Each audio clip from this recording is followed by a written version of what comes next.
Here's what's really amazing being a real estate investor here to look at this challenge. What do I do? Great question. Write this down. There's no one thing that's going to kill you. Okay, I totally agree. We lose money. This happens very frequently. The whole point is why we're coming here to learn.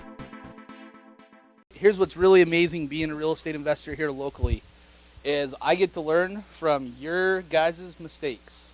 It's interesting that probably 2 or 3 times a day, people will call me saying, I got this challenge, what do I do? I'm going to introduce Jeff Braylio. He's an attorney, a real estate investor, an entrepreneur, small business consultant, educator, and a coach. So the 4 topics that we're going to talk about educationally are, what is liability? Second, protection. Then we're going to compare protection tools. Specifically today, there's a lot of different protection tools out there, tons of them. And the most important thing is after you've set up the vehicle, whatever vehicle that happens to be, you have to maintain it. So doing the legal work alone is not enough. In fact, it's only step number 1, and there's 37 steps. First, what is liability? It's a financial obligation. What is a financial obligation? It's either a debt or a damage. Car loans, promissory notes, trust deed notes. Okay? These are all debts that you are obligated to pay. Damages are things that kind of arise when we get into accidents, or maybe a tree on your property falls over and hits the house next door. Okay, that's a damage. Responsible party. Okay, this is kind of key to that you need to understand so that we can talk later on about more complex things. The responsible party is either you personally. Professional liability originates with what you do in your profession. Loans. Key distinction here, business loans. We're going to talk about hard money deals today and problems that go wrong in hard money deals. Remember, if you sign that promissory note in your personal name, it's a personal debt and you have personal liability. If you sign that promissory note in the name of your entity, like an LLC, it then becomes a professional liability asset. Here's a trick that a lot of people don't understand. It is anything of value. Anything of value. Your shoes. And what do you as an individual own versus what does your business own? Okay, they're separate. Remember that you also own all your businesses. Professional, anything that your business owns, right? You know, one of the big sayings is own nothing, control everything. Courts can actually look at things that even if you don't necessarily own it, if you're enmeshed in it, if you manage it, if you control it, if you make decisions about it, they can still determine that you own that property or that asset.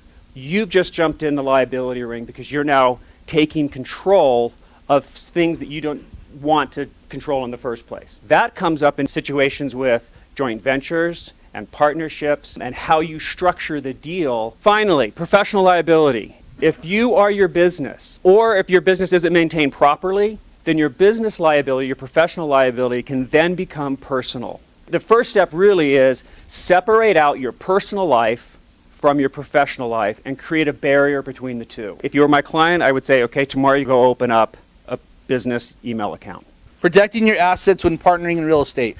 If you have a business, if you're self-employed, a lot of people, when I see them write loans, or when they get hard money loans, or when they get joint ventures with other options, or they want to become a partner on a flip, I'm going to go over a couple different scenarios, okay? We have husband, wife, separate, start remodeling a house, doesn't get finished. Husband goes to Mexico.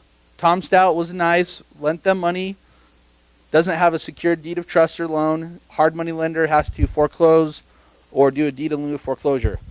What if they file for bankruptcy? The reason why I'm doing this extensive of a scenario is this probably hits 80% of the scenarios that you guys will come across. Let's walk through the scenario, how to do it correctly to protect yourself better. Okay, so we're going to go over the same scenario. First, if you're lending hard money and you're going to do a rate and term refinance off hard money, when you buy a property, the borrower is going to have one closing but 2 loan packages. Does that make sense?